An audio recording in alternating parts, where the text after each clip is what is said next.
Are we live? Okay, no worries.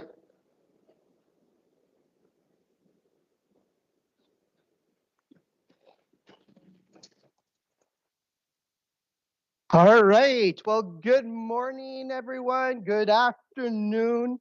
Sorry about the delay start there, but we are officially live across Canada. So, hello, everyone, and welcome to the RCMP Heritage Center, located all the way out in Regina, Saskatchewan. We have already seen some people already in the chat.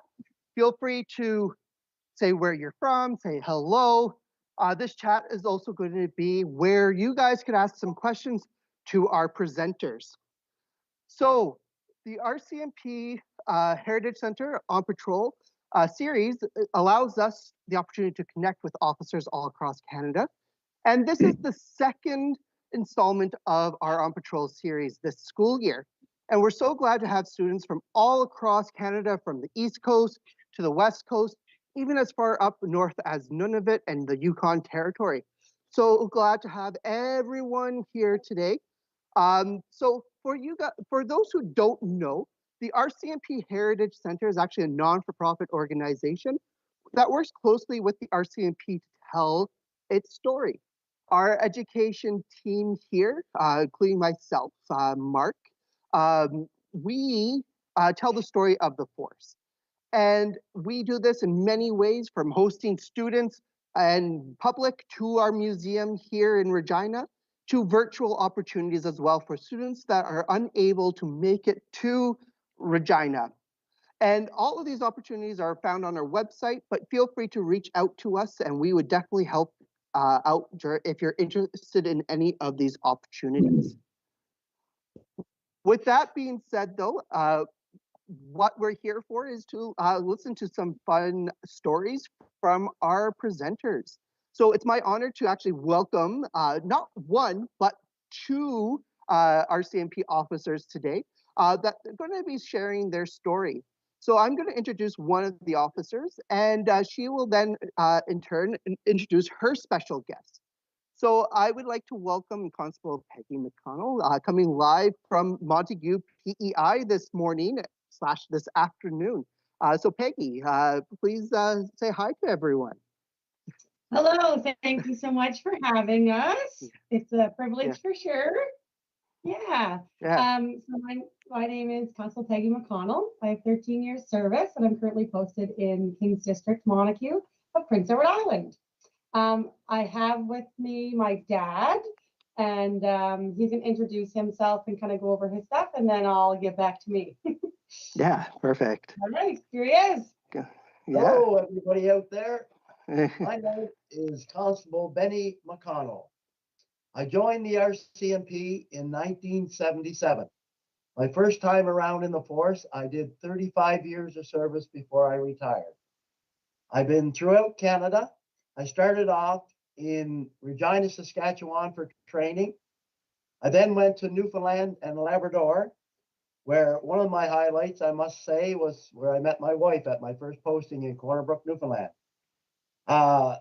After spending 4 years in Newfoundland and Labrador, I went on to the musical ride in Ottawa, where I spent 3 years performing with the ride and being what they call a goodwill ambassador, representing Canada, my home province, and actually my hometown. That was probably one of my proudest moments through there. Then on to Nova Scotia for a couple of years, doing general duty patrol and investigations. And then back to my home province of Prince Edward Island, where I spent 11 years doing general duty and plainclothes investigations, investigating the more serious crimes. After that, we moved back to Newfoundland. By that time, I had 5 children, 5 beautiful daughters, and one of them was sitting here next to me, and she wasn't quite born then. But anyway, we went back to Newfoundland because of the children and their grandparents, and I had a chance to get on a major crime section in Newfoundland. We spent 4 years there, a very enjoyable 4 years. and it was great for the kids. They started high school there. They made many new friends. From there, we decided to go up to the Northwest Territories, to Yellowknife. Of course, for the children at that time, it was leaving their grandparents, leaving their friends. But as everything, you have to go on. We treat it as an adventure. And once we got to Yellowknife, they loved it. They made new friends. And we spent 4 years, had a great time there. From the Northwest Territories, we came back to Prince Edward Island, where I only lasted a year in general duty, and the musical ride were looking for help at that time. They were short on staff because of the Vancouver Olympics was coming up. They had some people that got hurt. The force itself needed all the people to get for the Olympics, for the security. And so they put out a one-time message for anybody that could help them that had previous musical ride training. Now, 30 some years had passed since I had been on a musical ride. I had rode a horse a few times, but I always wanted to go back. But in those years, unless you were going back as an instructor back in the 80s, the first time around, then you weren't going back. You were there once and that was it. Well, here was a chance of a lifetime. So I put my name in, being 55, and figured they would probably turn me down because of my age. But anyway, they offered me a chance to go up and try out. I did for a week. Everything worked out. I thought I had forgot how to ride the first week or so, but everything came back. And they accepted me. It was a 1 year to help them out for the Olympics. Well, I did my year. We got through the Olympics. We traveled all over Canada. It was amazing. At the end of the tour, they said, well, you might as well stay on. We're kind of short. Stay on for another year. So I said, sure. So anyway, we went for another tour. We did through the States and all over Canada again. After that tour, and I had my coming on to my 35 years of service. I was now 58 years old, 25 years older than anybody else on the ride.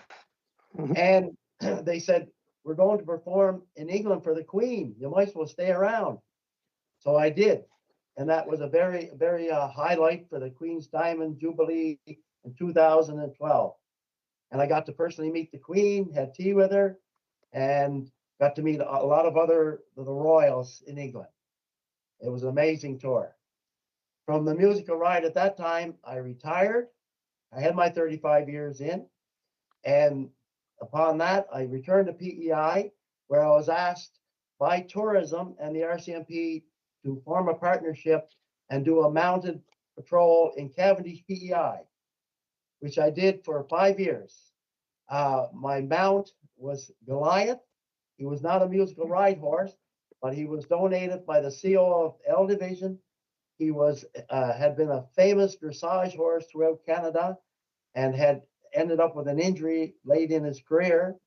And the CO of the division at the time had been his rider and owner, and she donated the horse for Cavendish, for the Cavendish Patrol.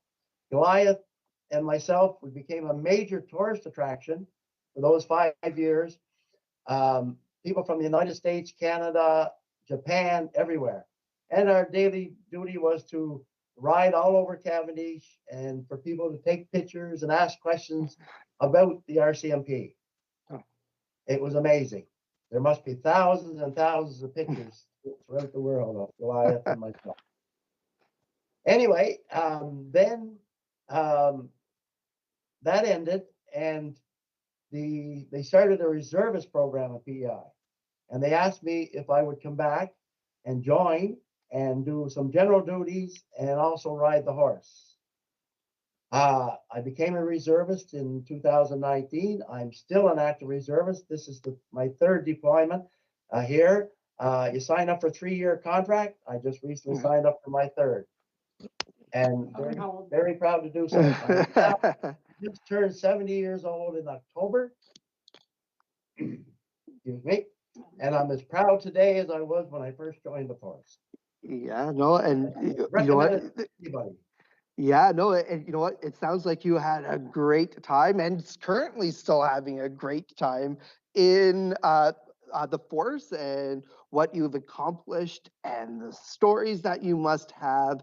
These are really neat stories, especially for a young audience to know that, you know what, a lifetime career in the RCMP is possible and it can be quite fun in the places that you go. Yes, and I do have some stories. We have some Yeah. pictures we can put up. Yeah. The picture, I think the picture that's up there present, Yep. if you can see it, is myself on Parliament Hill back in the 1983. And that was on a horse called Elgin. He was an older horse. He had been one of the famous Musical Ride lead horses for years. And he was about 22 or 23 years old. And they retired him to the hill, to the Paramount Hill. We used to do duties on the hill every summer prior to being part of the Musical Ride. Well, the story about Lord Elgin, they called him. His name was Elgin, but they called him Lord Elgin.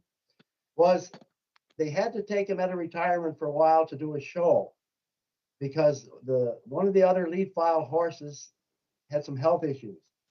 So they took old dependable Lord Elgin up for the show. And I believe we were showing in Sudbury, Ontario. And anyway, we started to do the show. And as we come on into the arena where we were showing, we do a big circle. Well, Lord Elgin was one of the lead file horses. And all of a sudden he went down during the first set of circles. Oh, no. And no one knew what happened. So the instructor at the time, the main corporal, who was riding, he indicated for us to do a big circle around him till we got to solve the problem or see what was happening. The member that was riding Lord Elgin, he says, I think he died. I think he's passed away. Oh, no. And the corporal said, no, he didn't pass away. He's just taking a nap. Give him a kick in the bum and get him up. And that's what the member did. And we finished off the show.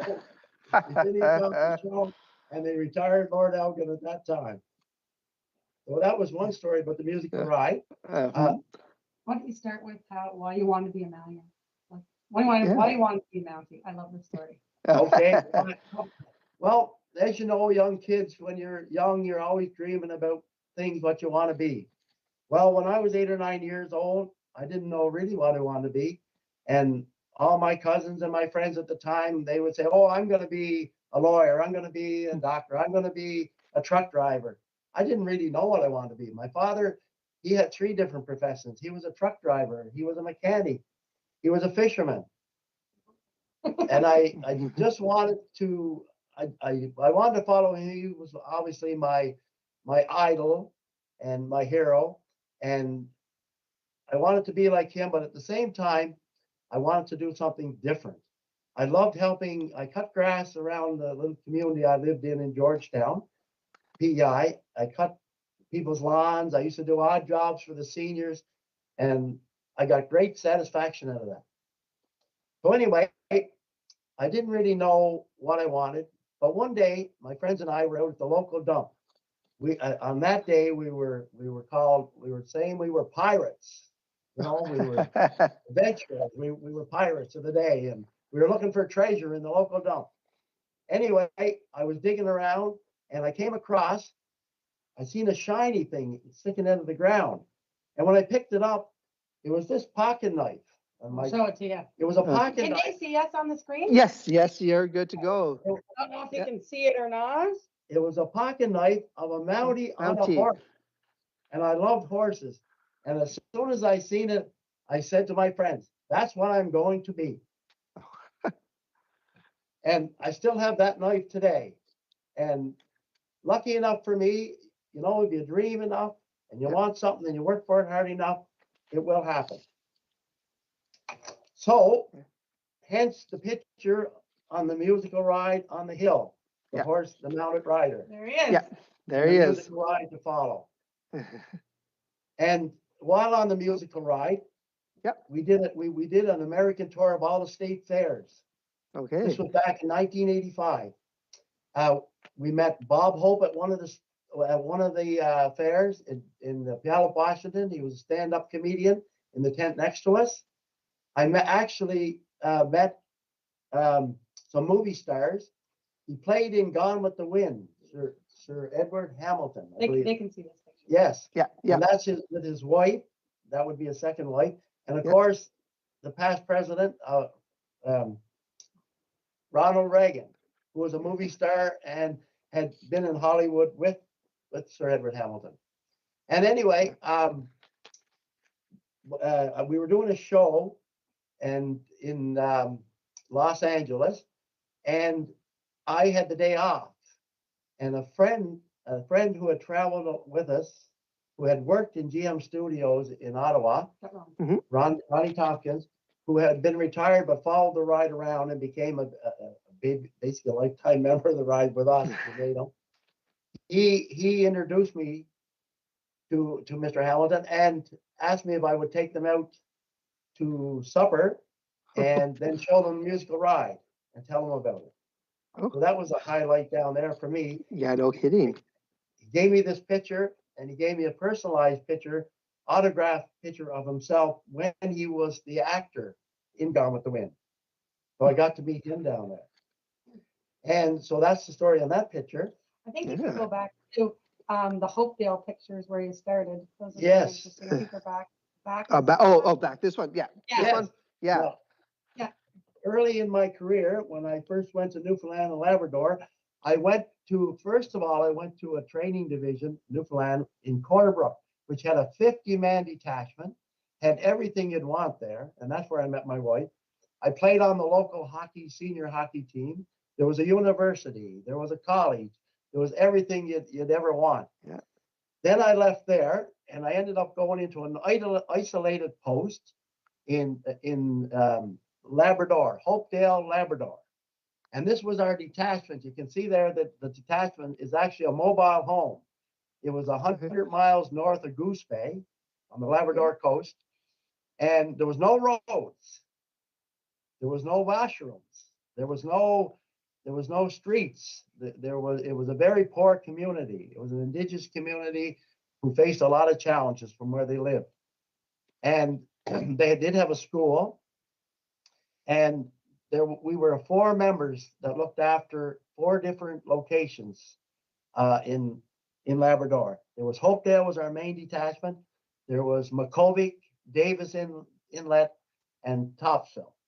And they were all fly-in, fly-out communities. So anyway, the stories I have about Hopedale is, number one, when I arrived that day, the members met me. You'll see a wheelbarrow there, and it actually has an insignia of the force on it, and it had Car 1. So anyway, I thought it was just a joke. They were coming down to meet me to take my luggage up and meet me, and they had Car 1. And I said, oh, that's nice. And we kind of laughed, and they said, don't laugh. That's the only vehicle we got here other than the Skidoo. Right on. And I said, oh, I thought they were just funning. But anyway, that's what it turned out to be. When you were alone and you had to pick up someone that might have been intoxicated or whatever in the village, you had to put them in the wheelbarrow and wheel them back. So that's a long way from Corner Brook or anywhere else in Canada. This is back in the 80s now. And Skidoo, we had Skidoos in the winter. Yep. Now, the other story is, you can see the front doorstep there. Yep. Now, picture this in a snowstorm, and this was quite often. We were right off the water. You can't see it, but the snow would drift and would make a drift right over the roof and cover the front entrance. We'd have to climb out the back windows and shovel out. But because the drift was covered most of the office, we leave it to the side and we ride our Skidoos up on the roof and leave them there so we have easy access to them. So anyway, that's one thing. And then the other thing is, imagine this now. There's the post office, the local post office. This was a very poor community. The bottom picture? Yep. Yes. And the post office they would put it out on a contract to the locals, and they could put in and apply, and they would get the post office, and they would run the post office. Now, this was the post office. So you can imagine now. It wasn't that bad. It had a little kind of a desk and a table in it. The guy lived next in the house. But I remember I said, well, how do we get this? How do we get all the letters and the news how do we get it? They said, well, there's a plane that flies over. We got to be out. It's about 5 miles outside of Hopedale. Hopedale. We got to be out there either on Skidoo or four-wheeler, whatever. And the plane would fly over and it would drop a great big canvas bag with all the mail in it. And it was bag 100 had it on it. So anyway, that's how the mail would get in there. If when there was nobody to do it, we would do it. But when there was people, there would. The only problem was there was times when we weren't getting our mail. And the locals, for some reason, they didn't realize the bag was open on the Skidoo when they were coming back, and the mail was falling out. So little stories like that. Yeah. But anyway, it was a great spot. People were good. The indigenous people. It was nice to be able to learn their culture and to realize the challenges they face. Yeah. There was four members there, and we all took a turn. Our detachment was so small; it was in a mobile home.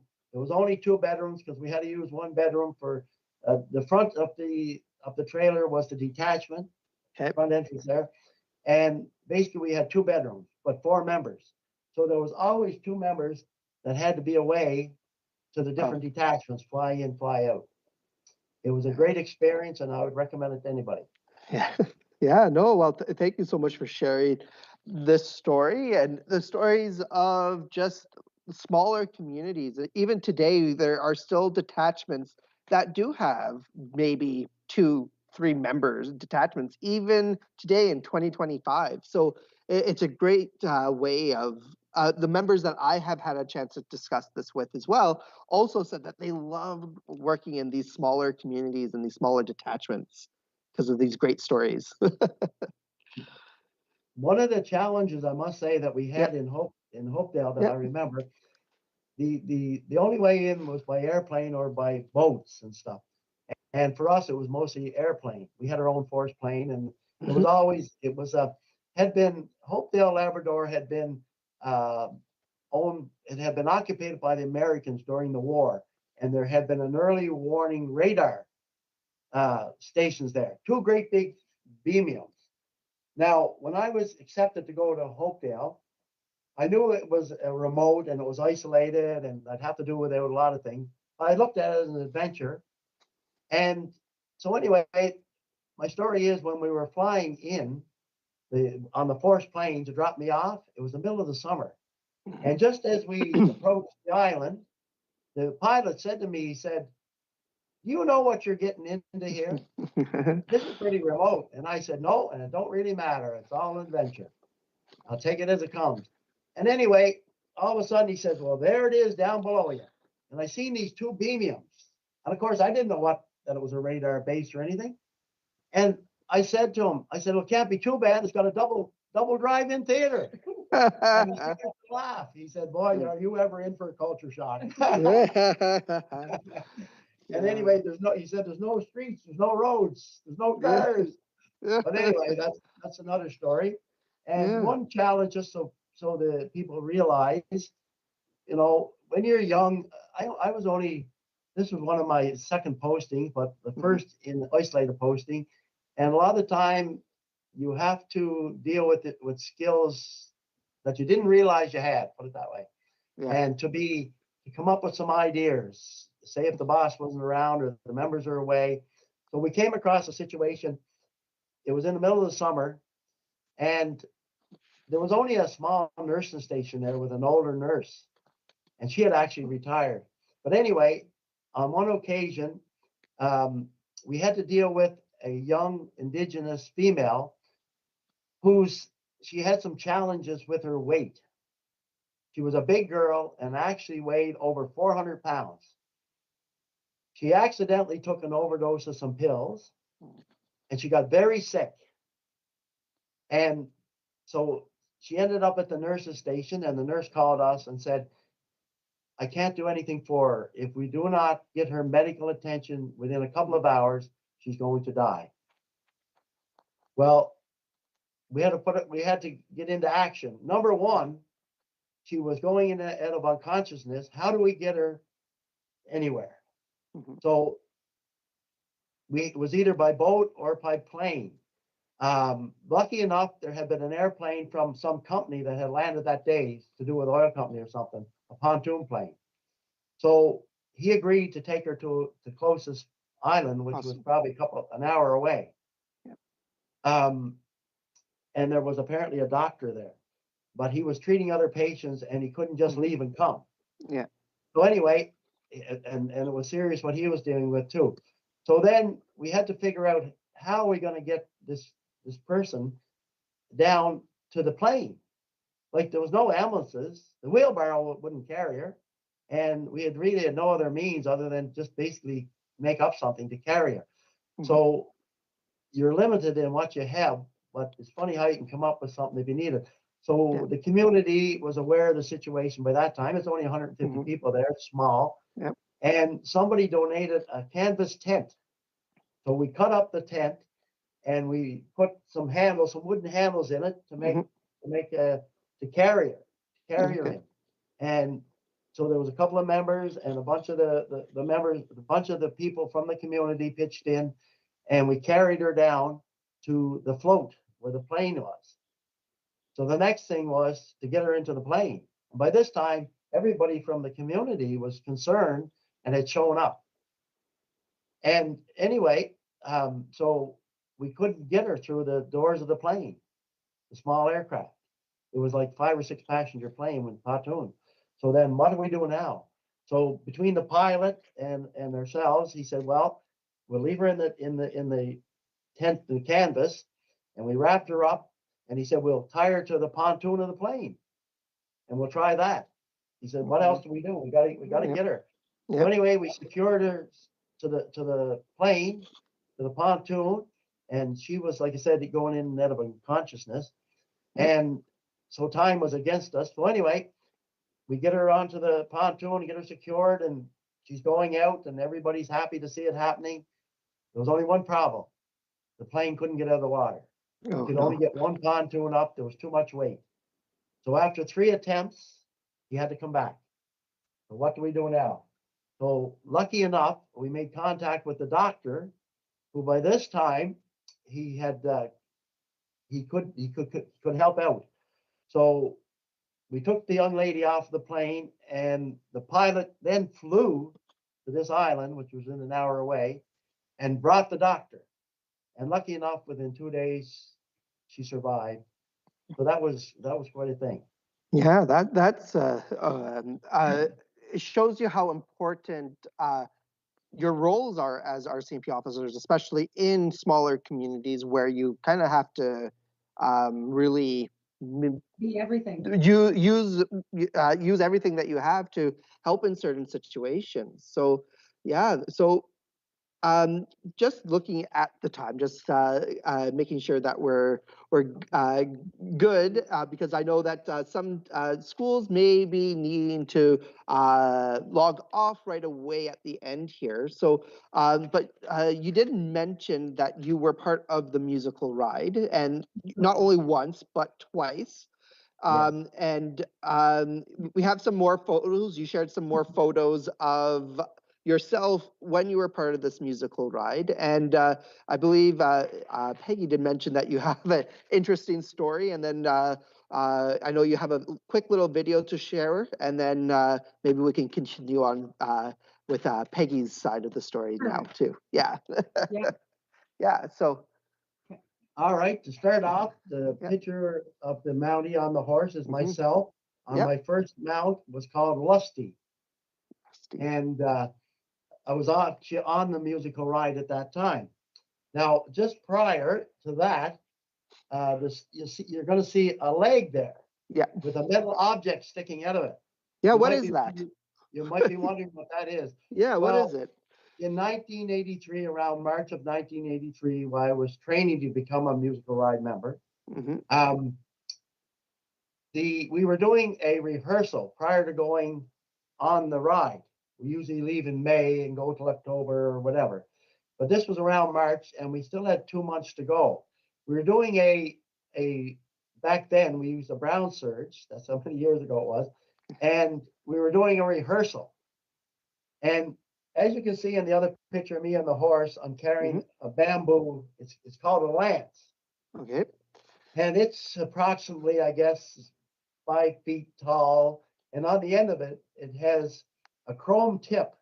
It's two. It was 2.5 pounds of chrome steel, 6 inches long. Wow. And it had a spiral tip on it. And anyway, it was used back in the old cavalry days from the British Army that we derived from, for going in and say if there was the enemy, we'll say, and they were in tents, they would go in with these lances and they would take the pegs out of the tents so that the tent would fall on the enemy, and they would trap them and then do whatever. But anyway, in this time it's all ceremonial. We do a lance drill as part of the show. Anyway, we were doing this. We were doing a rehearsal, and picture this now. There's 4 rides of 8 people, 32 in the ride, and there's a front row of 8 across. There's a second row, a third row, and a fourth row, and we're lined up, and we're 18 feet apart doing this lance drill. So we were doing what you call a round wave movement, where you actually take the lance and you swerve it, you swing it across your chest as hard as you can. During that, everybody's looking in the same direction, the opposite way, to swing. Yeah. Well, the guy next to me, who was 18 feet away, his lance tip came off and came through the air. And as you can see in the picture, it was right in through my leg. Now, here I am sitting on the horse, and I'm like this. I never so much felt a thing. I never felt a thing. 2.5 pounds of chrome steel went right in through my leg, and you can see the tip of it coming through the other side. Yeah. Well, so anyway, we came back from doing the round wave movement to go like this and go forward. Yeah. And all of a sudden, something said, "Look down." I don't know why. Something said, "Look down." When I looked down, here's this big piece of chrome sticking through my leg. Oh, geez. And then I moved my leg a bit, and all of a sudden, the rehearsal's still going on, and I threw my lance on the ground because of the pain, and I bent over, and the guys on the ride, because I was a bit of a character, I was always doing a few pranks and jokes, right? And they said, "What's he doing now? He's going to get us in trouble." Oh, so anyway, but anyway, the guy next to me said, and they thought it was in my stomach first. They thought there was something wrong. And the guy next to me said, "No, it's my lance." Oh. My lance came off. So then, of course, everything stopped. Yeah. And they come over, and they didn't really know what to do. They called an ambulance. I get to the hospital. I go in. I see the surgeon is there. They said, "My God, we never seen nothing like this before. We don't know what we're going to do." And they joke around, but at the same time, right? Yeah, I know. So anyway, 6 hours later, and I didn't realize what was going on, but when they x-rayed my leg, this is at the Ottawa General Hospital, when they x-rayed my leg to see where the lance was at, it was right up against the femoral artery and against the bone. Oh. And the spiral tip on it, there was a piece of chrome had come off inside my leg and was up against the femoral artery. So they didn't know what they were going to do. So I didn't know. I was waiting in the room, waiting for all this to happen. They had sent 2 members out down to Sobeys, local Sobeys store, and picked up a roast of beef to simulate my thigh. Okay.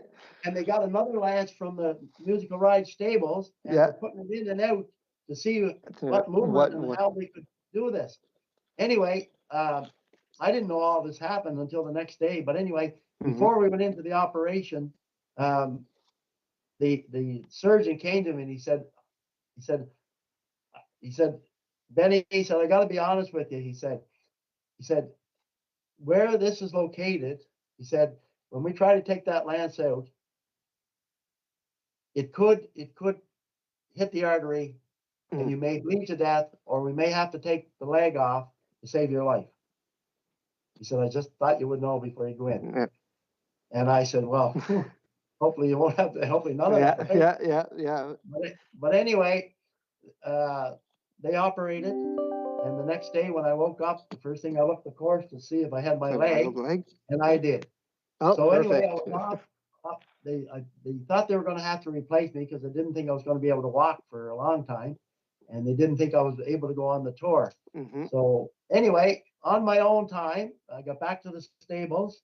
I was still on crutches, and when they were in rehearsing, I would get up on a horse on my own and sit on the horse and make sure that I could do it. So anyway, then after a couple of weeks of doing that, and I felt a little stronger, I went to the corporal and I said, "Corporal, can I come back to the ride?" He said, "Man, you can't even walk. You can't. You're on crutches. How are you going to do that?" I said, "I can ride. Just give me a chance." Yep. And I said, "Let me try it, and then we'll see what we can do." And he said, "God, man, dear God," he said. So anyway, we took the horse out into the stable, and I managed to get on my own. And once I was on, everything just seemed normal, and it didn't hurt me too much. I went on to do the musical ride for 2 years after that, and I never missed a show. Oh, well, that's anyway, great. that's the story on the ride. And just to finish off, this one here is not the musical ride, but after I left the musical ride and within Newfoundland, and whenever they needed someone to do a community parade or whatever, I was here. This was a local horse. His name was Lager. He came from a local riding stable. And he didn't look like that at first, but I trimmed them all up, put the RCMP gear on him, and we put him in the parade in Pasadena, it was called. Yeah. So that's the story on that. So if you go to the next slide.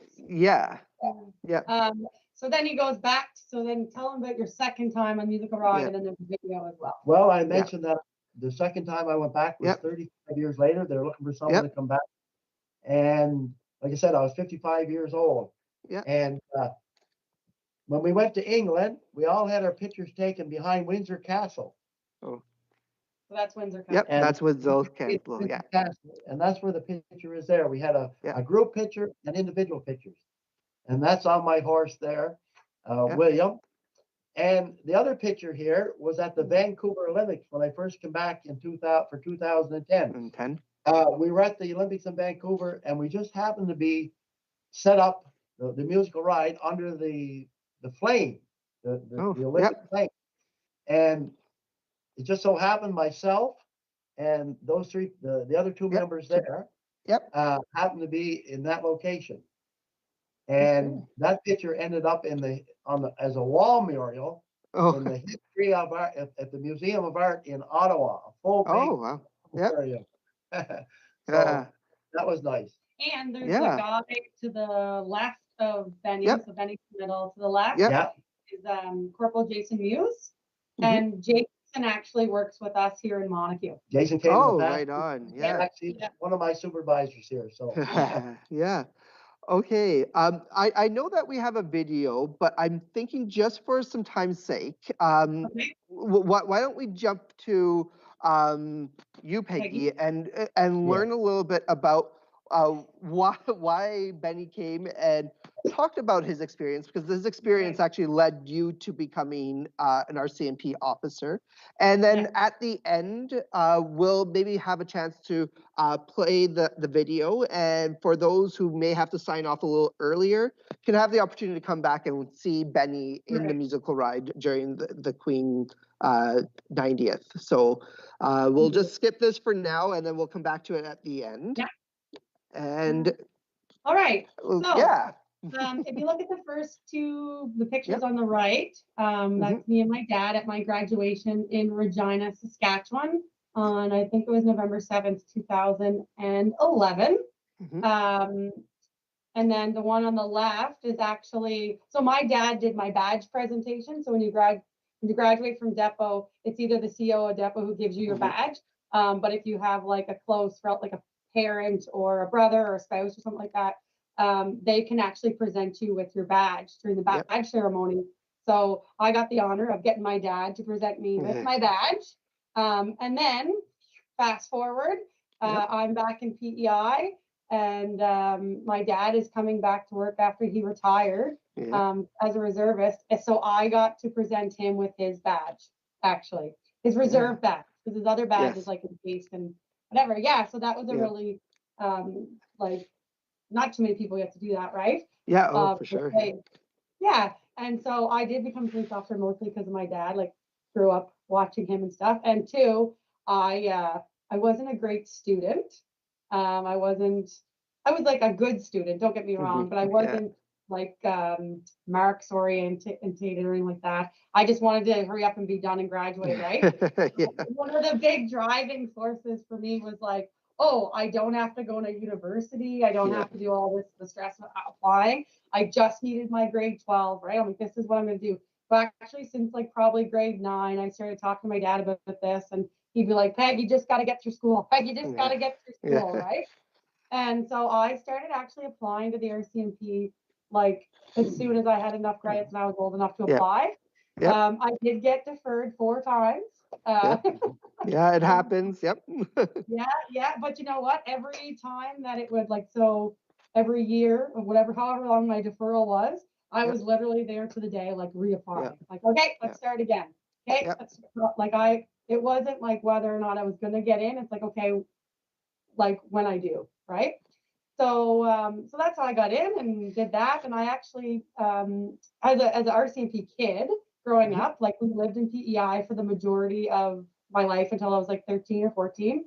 And then my dad, like I said, I got posted to Newfoundland. I was like going into grade 8 then, and like I did not want to leave my friends. I started school with all these people. But we went to Newfoundland. We were there for a few years. You know what? I'm still friends with people from when I was a kid here. I'm friends with people from Newfoundland.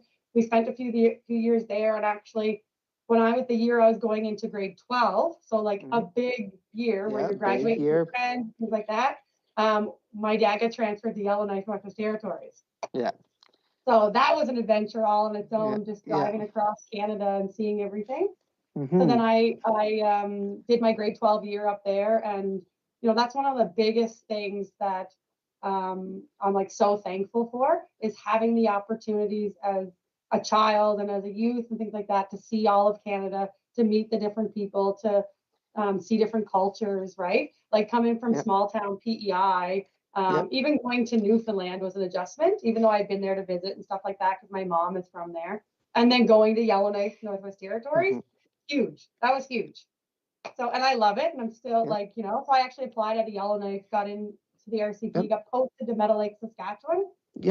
So when I joined, when I first got into the RCMP, so my mom is actually a member of the Qalipu Mi'kmaq First Nation from Newfoundland. Okay. So like we don't have any anything cultural really, right? Like my grandmother was of the generation like that wasn't, she was given to like a white family when she was really young. That was a whole thing, right? So she doesn't have any cultural things she remembers. Like we were always told, oh, you're Indigenous, you're Native or whatever growing up, but never knew anything about it, right? So once I got in the RCMP, I was like, no, I'm going to be posted to like a First Nations community. That was my goal, so that I could learn about a culture I wasn't aware of, right? But and so anyway, so I did. I was posted to Meadow Lake, Saskatchewan. I worked on the Flying Dust First Nation, and that was probably one of my favorite communities I've ever worked in. If I could take that little community with me and the people everywhere I went, I would love it. Yeah, and I did participate in a lot of the cultural stuff with the kids and the community, and you know what I mean, like everything. And I loved it, and I could bring my kids along to a lot of that stuff too, right? So that was important to me. So then I went on from there to Onion Lake. Again, it was a Cree Nation. I didn't spend very much time there. I was there for about a year. And then the summer of 2016, I was actually on maternity leave, and I was getting married in PEI. My husband was from PEI as well. And while we were home a week after we got married, my husband was actually killed in a motorcycle accident. So I did not return to Onion Lake. I stayed in PEI. I applied for a compassionate transfer, and then after I got to PEI. I wasn't supposed to be in PEI. I was supposed to be wherever my career was going to lead me. Like I was always a retirement plan. Come back when, you know. Once you're done, at 7 years service, I was a single mom of 3 kids now, a widow, and there was no way I could do that on my own in an isolated community, right? On an LD community. So the RCMP moved me back here. I started working in Queens District PEI, and it's been a real, it's definitely different policing.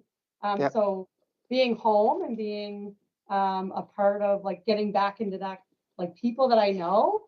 And because when I was posted to Meadow Lake and Onion Lake, you get there and you know nothing about the people, you know nothing about, you don't know the street names, like you got to learn all that. Right? Yeah, oh yeah. But I mean, I did move away when I was young, but I was home as much as I could, right? So in summer, I did move back and forth for a period of time as an adult. So I'm very familiar with the place. I'm familiar with the people. And I found that that has been a huge asset, right? Because I know where things are. And PEI, like here, when people are asking for directions, they're not going to say, oh, it's on 65 John Street or whatever. They're going to be like, well, you got to go to Salma's. And when you get to Salma's, turn at the little church and then you'll see a green building. When you get to that green building, just go 100 miles down the road, you'll find it. Like that's the instructions that are given by the locals, right? So for me, it's like, oh, I know Salma and I know that green building. I can find this, right? So that's part of that. So here in this picture, this is a picture of the Confederation Bridge. Where we are a small little island. So you can only get to PEI via the bridge or via a ferry. There's one in Wood Island that goes back and forth to Nova Scotia. And then there's another one that actually in Surrey, PEI, that goes back and forth to the Magdalen Islands. This is, and by air. That's the only way you can get to PEI. So the bridge, the ferry, or the air. Yeah. And you just go to the next slide. Yep. Oh. There we go. So this was just me. This is up in Wood Island. I just thought that I'd put that little promo picture in there. I thought it was a good picture. But, PEI, you'll see a lot of our pictures says water in it because we're surrounded by water. The main, that's my recruiting pictures. The main people here like is fishing and farming, right? So that's the main industry. So we're surrounded by water. We get lots of beautiful scenery and stuff too. So this picture here, so I participate in a few different things, and I have a thing. So while working at PEI, I work general duties. I help out with the recruiting at Charlottetown. So I go to different schools and I talk to kids and things like that. These pictures were actually just taken at Christmas time. We were up at a high school and they had a set up. So I was like, let's take some pictures. And the kids thought this was hilarious that we were doing these kind of pictures. But it was fun and the kids enjoyed it. So, and then I'm also a property crime examiner. So I fall under Forensic Identification Services. That's Montague there. And I do have a little experiment I can show. Do we have time for that or do you want me to keep talking? Yeah, keep going. Yeah. Do you want me to show the fingerprint experiment for Sure. Yeah. Nope. You could go for it. Yeah. So I'll give a little demonstration of what I do. So as a property crime examiner, I help with the forensic identification section by going in and like if there's a break and enter or a stolen vehicle, and I look for things like fingerprints and any other like DNA evidence or things like that. So I have here with me. This is a little plate. Okay. So let's say this plate was stolen. Now, normally I would have gloves on so that my fingerprints wouldn't be on get it. on. But let's say this plate is stolen and someone retrieves it or they find it somewhere, and I'm going to check it for fingerprints to see if anyone can find it. So you can see, you can't see anything on it there on this side, right? So I'll get out my little package here. I have a kit.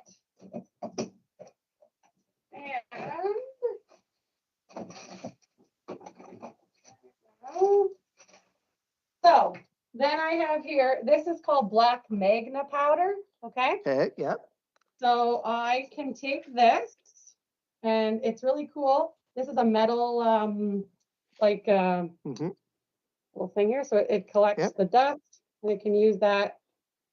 Then I would take the plate, and I would start like rubbing the stuff all over the plate, looking for fingerprints, right? And as you can see, little print slowly starting to, there we go. Right? So then I would once I find all my fingerprints, now there's a lot of fingerprints on this place. And I took this out of the sink, so this should be clean. So you can see here. Where did my stuff go? See? Oh yeah, look at that. Fingerprints. Fingerprints, yeah. So then we would lift those prints and I would send those to the forensic identification section and try to find a match or a suspect for that. So that's the kind of stuff that I do just on the side, but also during work. So my goal is to get into the forensic identification section here in PEI. I'm really hoping that they open an apprenticeship spot because I'm here for life now. So and I'll get back to the slide. So this is Montague. This is the main place where our detachment stuff is. It's absolutely beautiful. This is it looks just beautiful down the road from our detachment. In the summertime, this river and the 3 rivers that we surround is just full of boats and people, and it is absolutely beautiful. If you keep going, the next slide there. So this is some other places that we police. So this is Surrey. The town of Surrey is on the left, and then if you go a little bit further north of Surrey, that is actually an iconic beach for like tourism, but we police this area as well. So this is the Basin Head Beach. They call it Singing Sands because it like makes a weird sound when you walk on it. But this beach is really cool. We don't get a ton of calls up here, but it's so cool. So this little bridge that you see, people jump off that, and the current during the day is so strong it'll take you like out to sea right off of that. So you kind of have to be a good swimmer to get back up onto the land there. But when the tides change, the current reverses, so you actually go back up the river. Oh. Yeah, so it's a little thing with that, but it's absolutely beautiful. Keep going. Yeah. And then another thing about PEI is we have our red sand, so like that's what we're iconic for, right? So all this red sand and soil, and very unique to kind of the rest of, but everywhere is like that. That was just kind of little tidbits about PEI. Yeah. And then going. So this is Charlottetown. So this is just like this is Victoria Row in Charlottetown, so one of our main streets. This area is policed by the Charlottetown Police. So here at PEI, we actually have 4 police services. We have the RCMP, we have the Charlottetown City Police, who polices Charlottetown, and my uncle is actually the chief of police for the Charlottetown Police, and then so my dad's brother, and then we have the Kensington Police and the Summerside Police. So we work in hand with most of those. We're a small area, right? Like if you keep going, one of our slides has all our stats on it. This is the Charlottetown Harbor. So if you can get an idea of like, that's the size of Charlottetown. That's me and Dad working together. Yeah, keep going. I think that popped up twice. Okay, so look at the RCMP provincial structure here. So we call it L Division. That's what the RCMP classifies it as. And headquarters actually is located in Charlottetown. We're divided kind of 3 districts. So it's like Kings District, Queens District, and Prince. So I worked in Queens and Kings so far. But the kind of the good thing about working here is it's so small. Like we have 6 detachments. We have 1 seasonal office, which is in Cavendish. That's when he was on Cavendish patrol. And then we have 2 other satellite offices, just so members, if they're in the area and they're far away from their detachment, they can kind of get in there and work. But it's kind of nice because even though I work in Kings, like I can go work a shift in Prince if they need it, and you still come home at the end of the night, right? Like it's back and forth. Yeah. So so the 3 different districts, even though you might be posted to one, can work together because you guys work all the districts. So that's something very unique. You could go to one side of the province and back. Yeah, and actually it's funny because so me and my dad, we worked that picture that you've seen back there, me and him standing by the car. That was actually our first shift together ever. Okay. I was working in Stratford that day, and he was working as a reservist. So that was our first shift that we got to work together. And we worked many since then, but one of the most recent ones, it was, oh my goodness, we were dealing with this gentleman who was suffering from some mental health issues. We had to go do a well-being check on him, and there was a bunch of other calls and stuff with him leading up to this.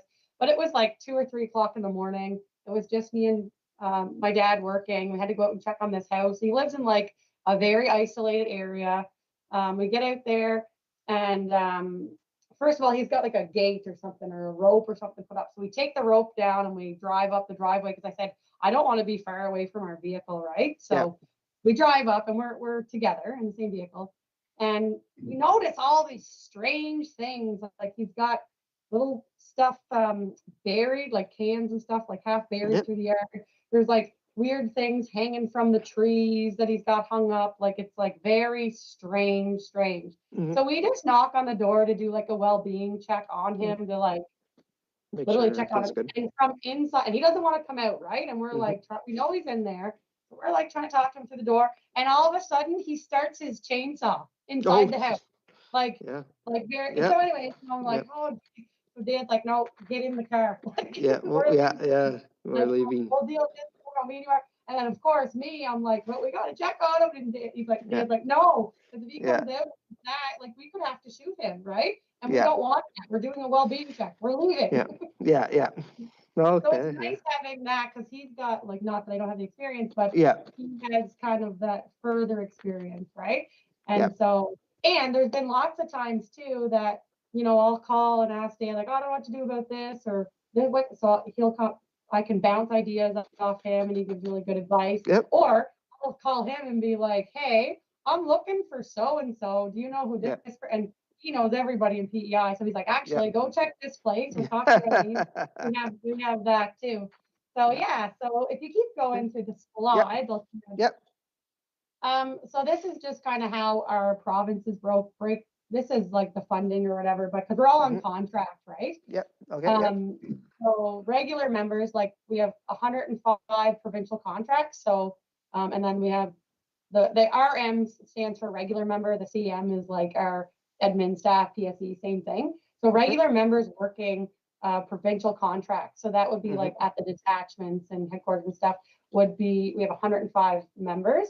We have 2 members that work in First Nations policing. So one in Lennox Island up west and one in Scotchford. And that's in Queen's District. And then we have 21 federal policing members, 5 divisional administrations. So I'm guessing that'd be like the uppers. And then 4 department administration, and then 11 municipal contracts, which would fall under like Montague, Stratford, Cornwall, like the bigger places, right? They would be on municipal contracts. And then you go to the next one. And this just kind of talks about like the kind of occurrences and stuff that we do have in PEI. So 58% of RCMP occurrences, this was based on 2023, involve the investigation of criminal code, CDSA, so drug offenses, and motor vehicle acts. Okay. And then the other 42% of calls that we received were non-criminal, so like general public, suspicious persons, well-being checks, and assistance to like other agencies. I wouldn't call PEI a terribly busy province. I mean, we do have our times and that we're steady and stuff, but coming from like working in northern Saskatchewan to here, this is pretty gravy to be able to work and have the time to actually put into investigations and stuff. Definitely. So, and then one of the things I do want to talk about coming back to PEI thing too is like, did you know the people, right? And we are like, for the public and stuff, we are grateful and it's good. Like we don't have a lot of murders or serious crimes that happen here. But when they do, right, like it hits home so much. So it would have been December 2023. We had a young man, Tyson McDonald. He had went missing. He was about 17 years old from Montague. And so Tyson's brother played on my daughter's hockey team. So I'd see his parents a lot, right? My daughter, my oldest daughter, who was 16 at the time, was actually friends with him. Her boyfriend is friends with him. So it's like very close knit, right? So whether you know the family from the rink or you just know them through your kids' groups of friends and stuff like that. And being from PEI, you kind of know more and more about people. So this young man went missing, and I remember like I came to work, and it was over 5 days before he actually found him, and unfortunately he was deceased and he had been murdered by another youth. But I just remember like, so we come in, we were doing everything, like you would go home to sleep just long enough to come back, right? I think like, not that you wouldn't do that anyways for any youth, but I think whenever it hits home more, right? Like you know the person, and you know the family, and you know you know what I mean? Like I slept very little hours over those 5-6 days, right? Like I'd be coming in, doing anything that we could. I was all over it, like right from working with the family, out doing ground searches, interviewing youths. I was helping with ident. I was helping with major crimes, like just kind of everywhere with that. And unfortunately, whenever we did find him and a youth was arrested, then that also affects everyone in the community too, right? Because you still know this kid too. So, but we just put everything into that. And I feel like when big things do happen in PEI, the members here, because everyone is close knit to everyone, I feel it's like all hands go on deck, right? For those occurrences.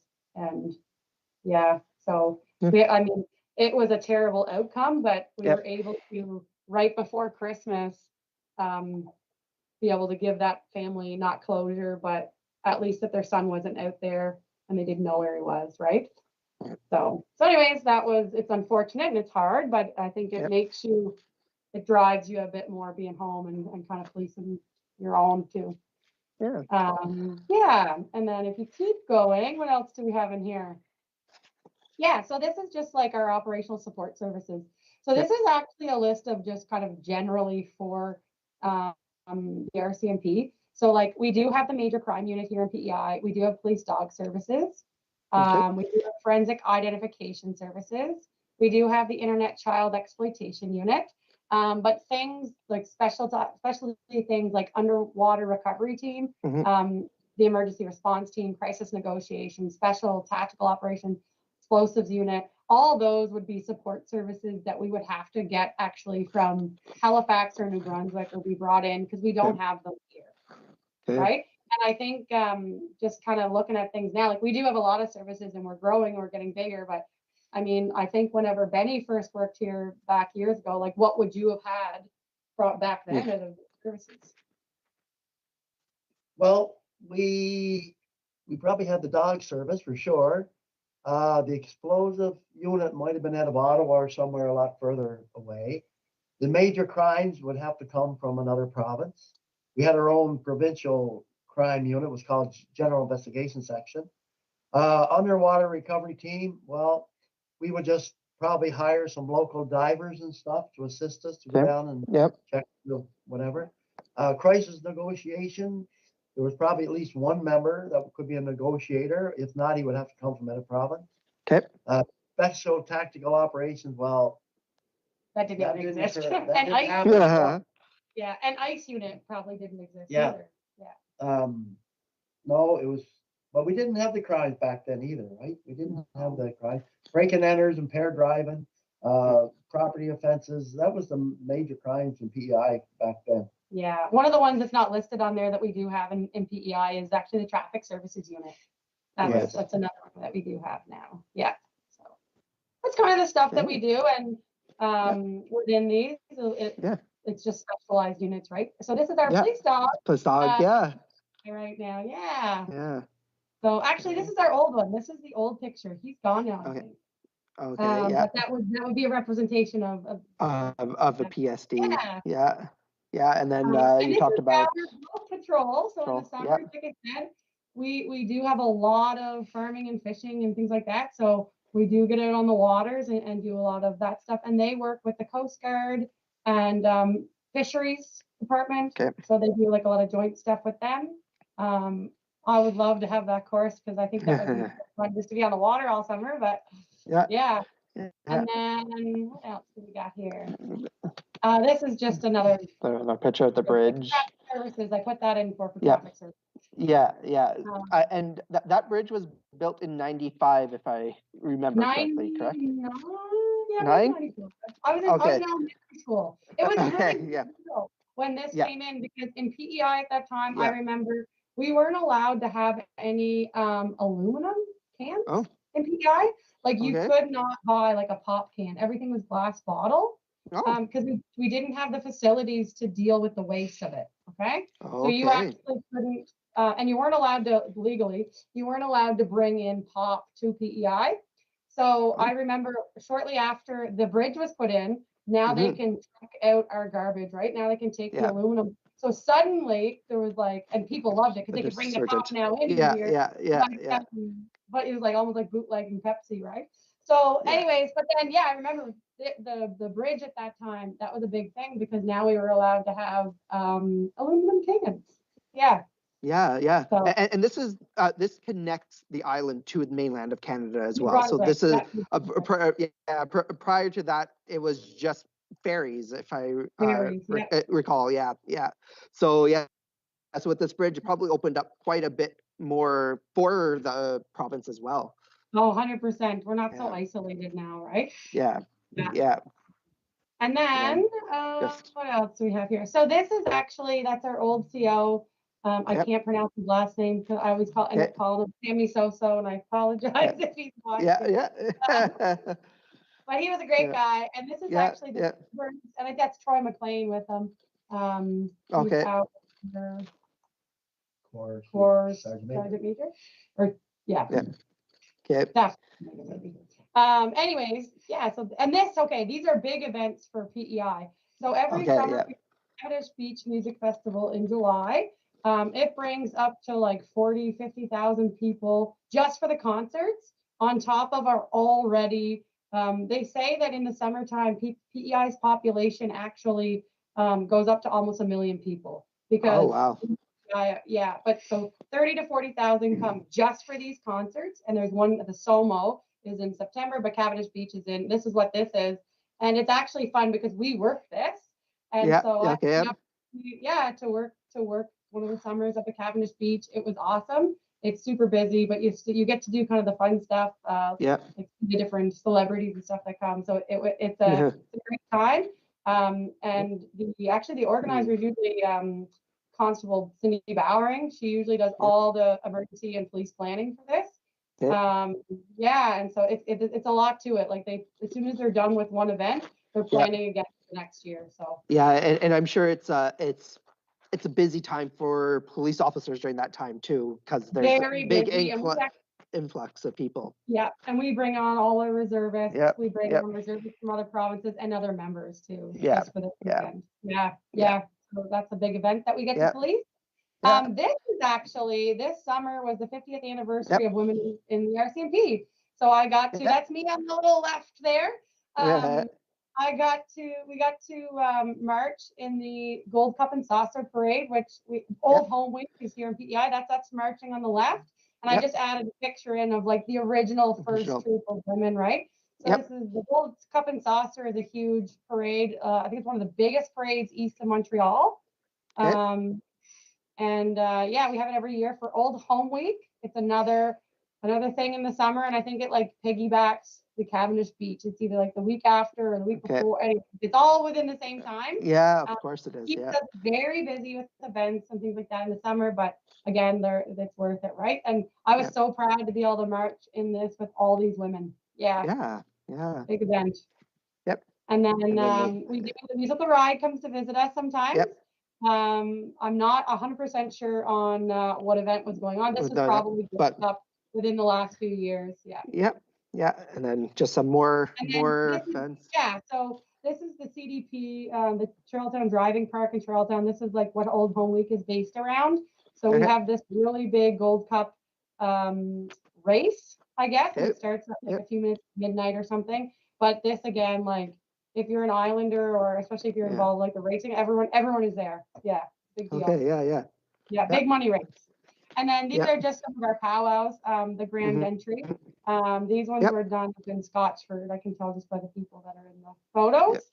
But so we participate in those every year. And when I don't have a picture of me up there. And then so another thing that we do, Dale, Monica, you can move forward. Is every year I help Lisa McKenzie. She's from Georgetown, the community that we live in.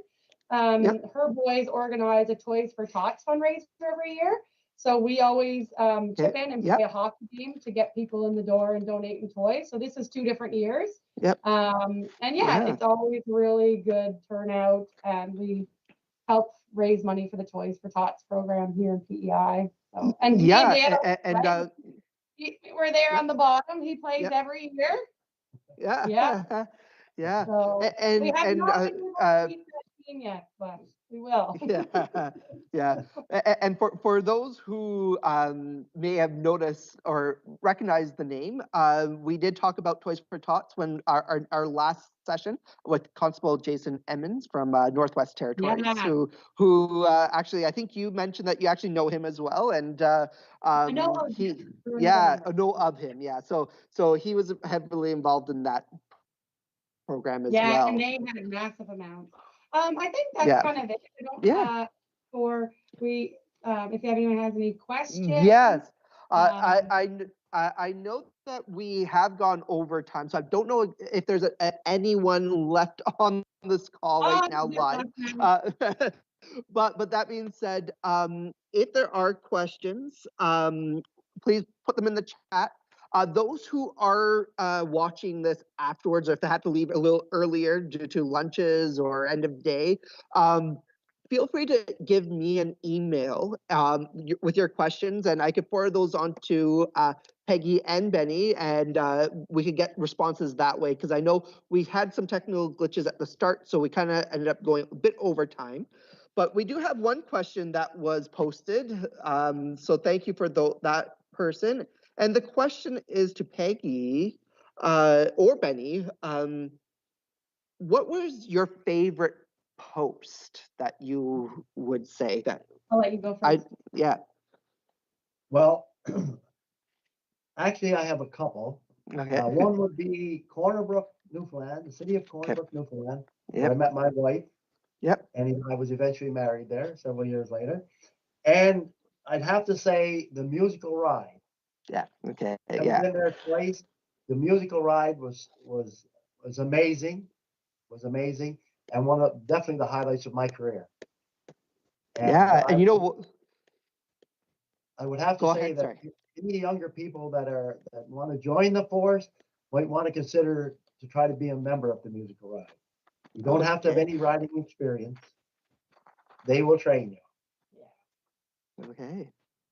And you know what? On that note, I think this would be a good time to play me the video, and then Peggy, if you wanted to say where your favorite one was, and then we'll kind of end there. So this is from the Diamond Jubilee from England, correct, Benny?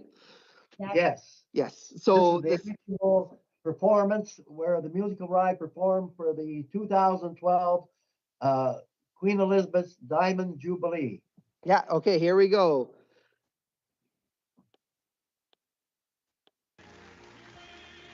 Oh. There we go. Our journey begins in Canada. Having flown all the way from Ottawa with 36 horses and accompanied by the vocal quartet, the Tenors, it's the Queen's beloved Mounties.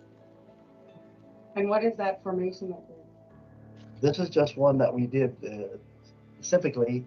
It's just 6 minutes. Our usual ride is 45 minutes. Okay, yep. This one was just 6 minutes. There was 14 different countries participating in this Jubilee. So this was in the evening. We did our regular show during the day, but every night we performed for the royals, different royals. This one was in particular for the Queen, and we had to limit it to 6 minutes for each country. Okay, yeah. And this is our 6 minutes. So they decided to take several movements of the musical ride and put it together. Wow. Pretty good. Yeah. And this is a Canadian Tenors, famous Canadian band. Pretty cool how the horses can like do all this. Yeah.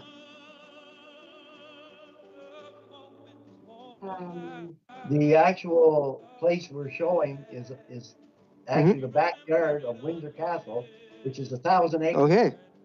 And the Windsor Horse Show also is set up there. It's one of the most prestigious horse shows in the world. And we performed there during the day, and we did this at night. Yeah. That's the Lance thing that you're talking about. Yes. Yeah. Yes. That's what happened. Yeah. You're going to see here in a few minutes. You'll see actually up to the background. You're going to see to the left probably is Windsor Castle up on the hill. Okay. This is the famous charge. Yeah. This must have been one important, good experience or like memorable experience for you. Well, I come from a little town of Georgetown, of Prince Edward Island, 500 people. Yeah. You know, lots of chances to get to perform for the Queen in England. Yeah, no, for sure. And you got to have tea with the Queen? Yes, there was a tea party there involving all 14 countries, and myself and another member of the ride. It was for no specific reason. They just threw our names from a hat to get us to meet, participate in the tea party in the castle. Okay. And there was actually 10 from Canada, but they were the officers and the staff. Oh, and there's the Queen. There she is. Yeah, she just loves. Yeah. We loved it. Yeah. Yeah. And then we did this every night for like 10 days. We were there. Oh, so it was a nightly thing. Yes. And we did our regular show at the Windsor Horse Show during the day. Okay. And I think there you go. Okay, there we go.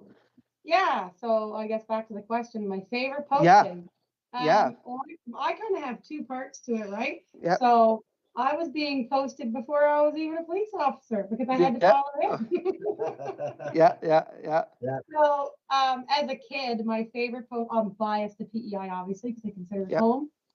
But I think Yellowknife as a teenager. So if anyone's considering getting into the RCMP and they're not sure about their kids and stuff, like loved Yellowknife. They had so many things for kids. They had so many opportunities that like I played hockey. I got to play with like Team NWT and travel over like Northern Alberta and places like that. And then we went to Alaska for the Arctic Winter Games.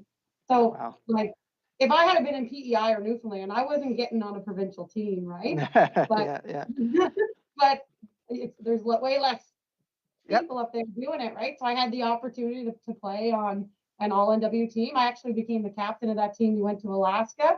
And then I played again with them when they were in Yellowknife for 20 games. But yeah, it's like things like that. There was just so many things for kids to do, like unlimited things and facilities and things like that. Like I highly recommend. So that was my favorite as a kid. Yeah. That was my favorite posting we went on. But as an adult, I think my first posting. Oh yeah, you mentioned was my favorite. Yeah, I just loved it there. Definitely. Yeah, no, that's great to hear. Yeah, we do have another question if you have time to answer one more question. Yeah. So this one is actually more on the policing side of Prince Edward Island. So I think this is actually a good way to conclude. On average, how many calls do you respond to, like maybe each day? Do you know what? That's a great question. Yeah. And that would vary by district that you're in. Yeah. So when I worked in Queens District, we would probably go anywhere from like 3 to probably 10 calls a day working in Queens, but Queens would be upward to the 10, I think, on a busy, good day. Where Montague, sometimes we don't get any calls on a shift. Like especially a night shift, if it's like a Tuesday night shift and you come on, you might not get a call all night. So you're just out patrolling and getting your work done and stuff like that. But on a regular day, probably attend 3 or 4 calls a day. Yeah. Okay.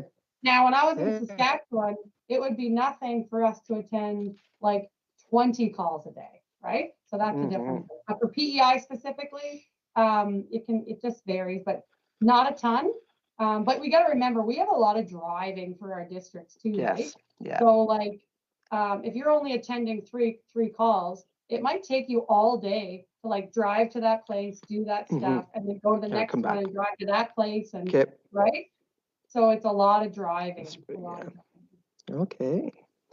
All right. Well, thank you so much for everyone who stayed on for the extra little bit here. Our apologies again. Technology is great sometimes, but we started right live at 11 o'clock, and then we were told that we were we weren't live, so we started a little bit later. So my apologies to everyone in attendance. Again, please feel free to email any questions that you have, especially those who are watching it later on this week or later on today. Feel free to give us an email with your questions, and I will forward those on. So thank you again, and we hope to see everyone for our third session coming up in around the end of February, beginning of March. We will communicate dates with teachers and schools once we have our presenter lined up for that. So thank you again. Thank you, Peggy and Benny, for joining us today and learn a lot from the past and the present. So I appreciate you guys coming today. Thank you so much for having us. Thank